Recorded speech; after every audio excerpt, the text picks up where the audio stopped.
Radio Bulan Dovata San Francisco, Mekauti Kenda Batamay.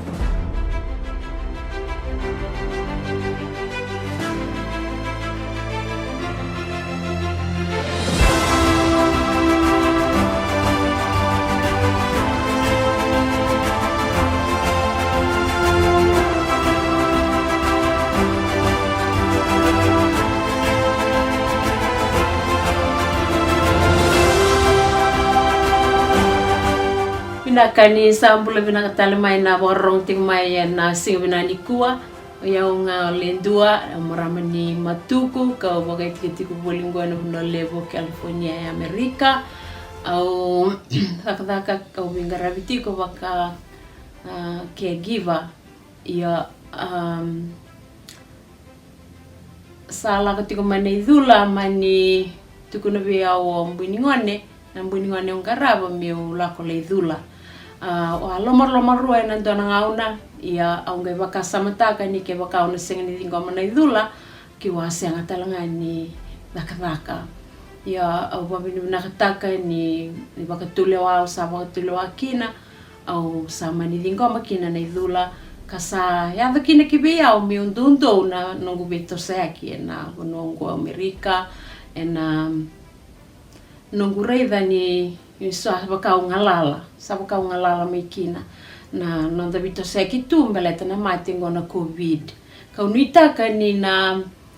baka ungeti ke muni na itumbutumbu muni ke muni sambera tikuni dhula muni rani dhula baleta ni ongo enda tataro bitiko na mati ongo na COVID senga walengani da dhula membeleta ndo na inaki siena tala no ela ko avo kitiko na vese burbura au kila ni ongo endo na ka bukiki na tambula menda marui kenda mai na mati ongo na COVID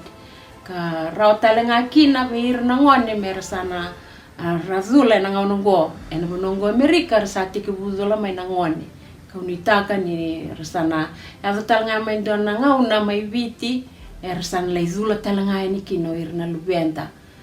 wapin nakatakina ni sana tosi chiko na ngauna ena yadho mai na vika ke viongo ena yadho mai mena like tozoko na nonda sana zula na lewe burabura me bakanga ina inaki ni matentu ina nonda burabura ina ngongo binaka bakalevo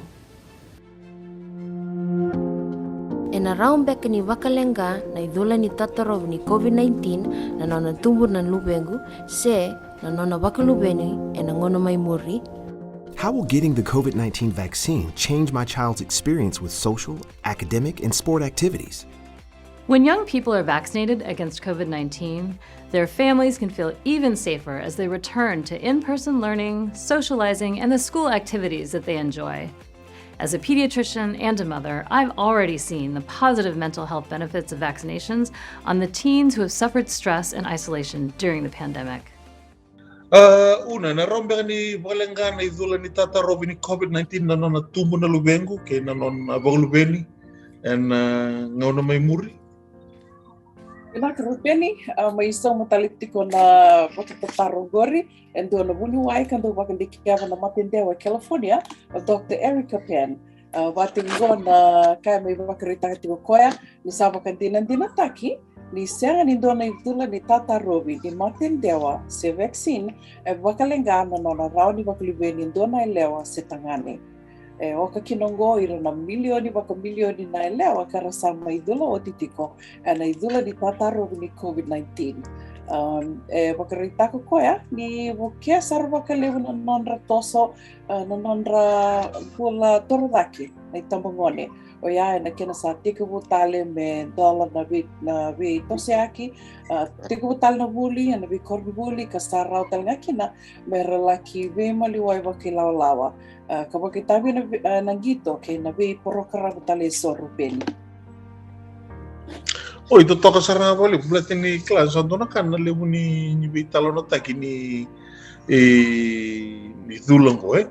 kaya na kiso sar lebu ko ni kami na kelas na kami na magnet so ratong bali mango itu ni on taka na bluetooth lebu na kini talo no abango wili saro te meso liba ka sama taka may na taro ya Abang ni sana lain data na kokombe bago pakakabili nonon ratu ni sana lala ka sono ni sana buku merah Iron Man. Serna makin itinangon rana lebu ni kasa apa kambiri ramai. Mana kan iyo ya tu na bisi berumur rabi tal nota kan tarayda na YouTube tarayda ko kemdo. Sana baka po na mele daluing gawang-gawa kan talay lo mataro-taro ta kan na idulango. Komandang sa buong duka sarang hapin doon na tunugan ni pasipango pa nandun na TV sendo na telepon wangga ka na Bluetooth. Ako wala sabi ko doon bula sarang na daw sabi lito pala mo kan din na turun mo ko dulo pa ko to turban ko telepon mo wanggo ta kay wangga ka na Bluetooth siya sa to kaya din. Yan soy wangga ka na bulb ni din na. Yan kaya. Wangga ka na bulb. Iyo. Omo sa alas aba tumbal itu Iron Man gori sentro kapa ya me harus me pana no sarlelo enda sakila kaya ni lasu ya endona kau waka sabta lo matar tak rupeni waka dava tu mata ni rasa kila tu di lasu era waka mbuli asar tu ngama ni tala nonggori sen itu tu gori era sangai beauty ani sarangai kambura ketiko ani me waka sarangan dina yana kai waka ndomo mbula kina sonongono lo matar takina se vada betu ni tuba kini waka sama ko sali merali waka burre tu mai na matangali vital nova ya wikito rupeni sengani ka sengani dondon mi ka wikito Amerika ya baletan baknya ni Amerika tiko kina na izula tolu na Pfizer na Moderna batake na Johnson & Johnson ya ni kuwa esa mai sangai waka donu ikina na FDA na tambana kando garab tiko na kena waka donu ina kakana kena wini mati soe na FDA ya kwa mo tiko na ngani babalay it gave a full approval nikua waka mesa fully licensed na Pfizer vaccine nikua yando na ituku rong binaka baleta ni sava kantina taki ni dio sa vulcando na paciente effective rupeni dio sa vulcando na paciente na kena vaka na kena me vaka toto taki kena vi oni mata taleso se ni dula ni tataro vitaleso ngoe tukuni ni ngoe dona idula ni tataro vi se na oni mata se na vaccine ka samba wakan di Kevin di na wakalebu and lomni vida na yambaki ang go sangi na Pfizer vaccine COVID-19 vaccine lebun dundu na kena wakan di Kevin kena low rate ko mai me dava sar mai na sigini ko ni sama baka donui mesa waka nga taki kelam beleta nangona sige mitiko bukine ana kena waka nga taki tukuni dula repeni waka na emergency approval waka me waka kola titunga na kena waka donui me rau madanga ni sanda dula me taro na kena satu tolo tikuni tete na COVID-19 na bag sauti ya oti agai tukuni talituka ni wari de tingo ni walu sanga bulu karua na milioni vaksin takaya vakadavai klando ondo vaksin tapi ser tur teman-teman vaksin ireng ko na wili ko ya na walu tuk nga vaka murete ko ni ko ni rota ni walu sanga bulu karua na milioni na leoni vanua Amerika era kaitiko ni renawara kasara me vaka donui to get for FDA to give full approval when na Pfizer vaccine nimber ni rangaitula merau ni rangaitula batiko ya to tuk binaka ni ko 91% effective sa baka dinan dinataki o ya na nondra baka tobulei bira na vasang bul kalima na undolo ya baka tobulei bira na itulango gelo rengon ya ni 91% effective and it's now fully licensed. Ya tada tuk rong binaka rupin. Dan ando na ulay na ave ni bikin do na Pfizer vaccine. O gosto somando. Ya baka sa kwentino gore sa ando tuk rong binaka. Unan ne tuk na gore na Pfizer vaccine gore na umuli sartu manaki na oran dorbital lo tuk gore na luvenda. Iyo. Non rabakin mula mana bakin rusoti. O ya tukuna tika na FDA Iyo. Bimbi takatiko mera se kua ni dula o ira na bakitini kandua laksombo. Bakitini kandua laksombo me se komanda ni vakanga takibeira se vakadurtingana kena vakadidikana kena sangai tiko me dono vinaka na waini mati kede sara vakadike tiko na ngone na dawe rani na dena vakalengeira se senga kono vika lalai vao ya se vakadike vitinga se bernir to vakabibi taksar tingani koya me koni vakanga takibir na ngone bakitin kandua laksombo Diran bakitin karo lak dake sarau ni radula tiko na Pfizer vaccine na ngununggo. Ya matanga. Sanduli. Iyo.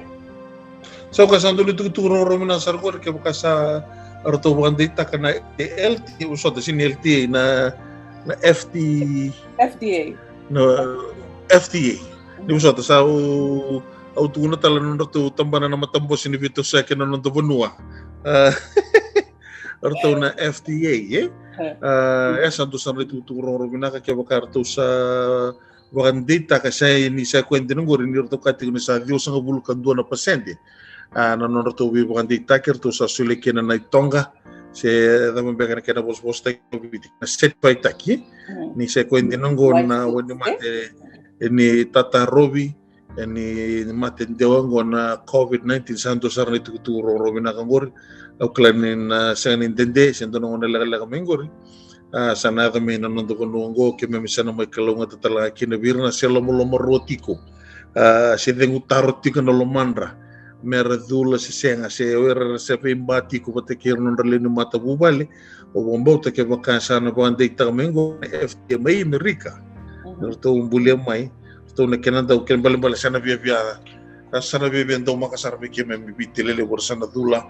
au klasa na ngerawa to bitin no na takete no takete ndina oya mena no to kuno mena rawatan na wili ngan rebitiko borsa tu romina sar au kla ke bakasar to no bandita kana FT au klasa na rani so mga na tarong beke muni sa sana mata tasar bosile kin bale me bakando kana karto manon ko bosi woren no le ko Kongo Sigo na ko Kongo sa ko sa no bandita ang kami ngono bi bandita wala sa sinalanga aron ning game non tong kursa ni dula laki no tudul na wani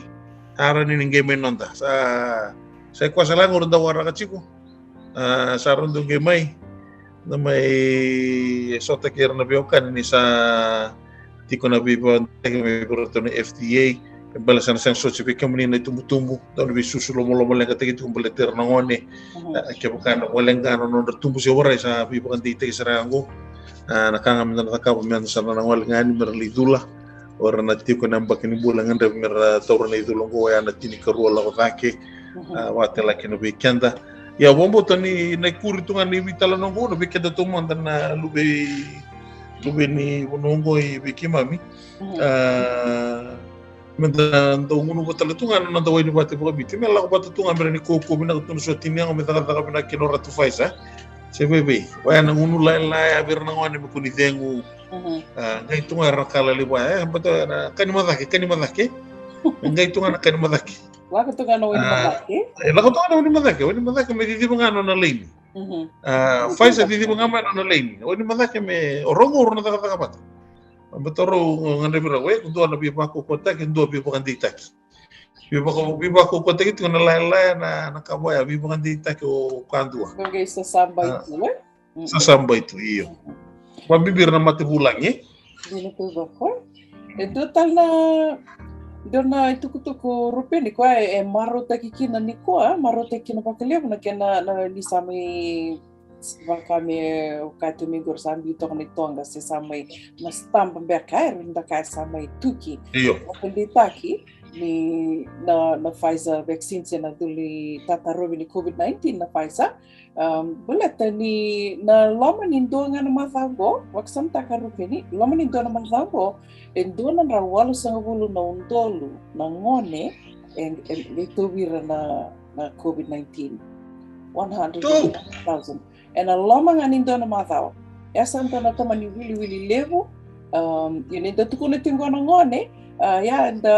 na ngone amay na wir na sengi sudu mai me da wasar tikung beken na magitin kawalu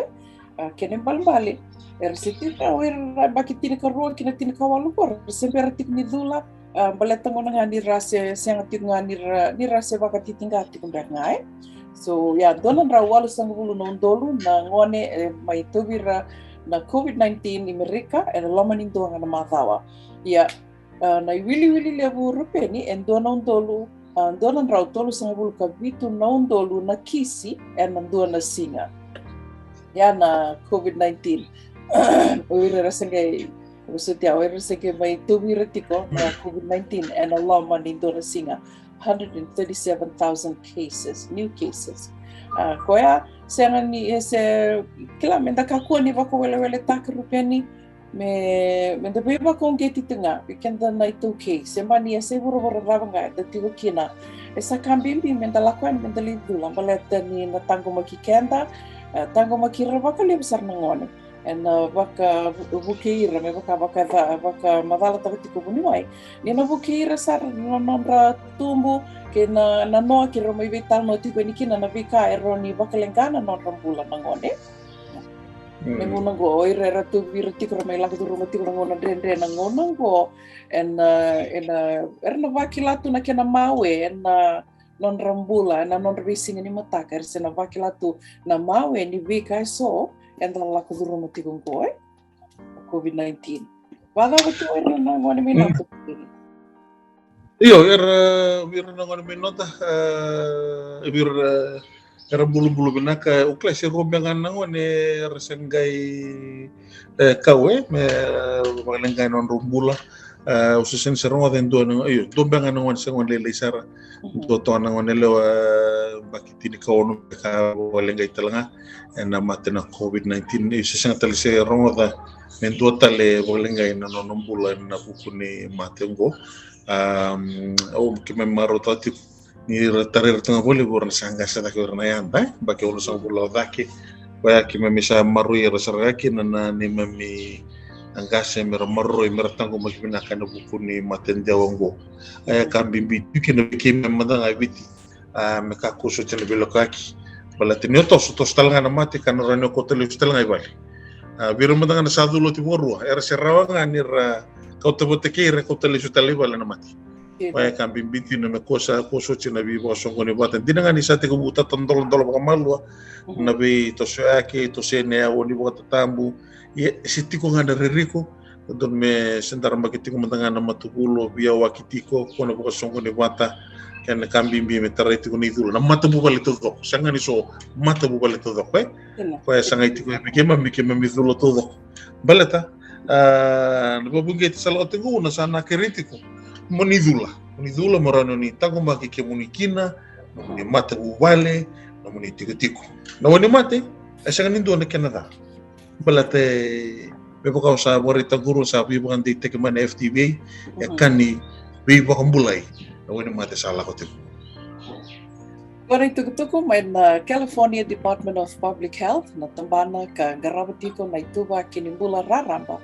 California kena vaccinate all 58 and tuku matay lalay ni sikobayani na vaccinateall58.com.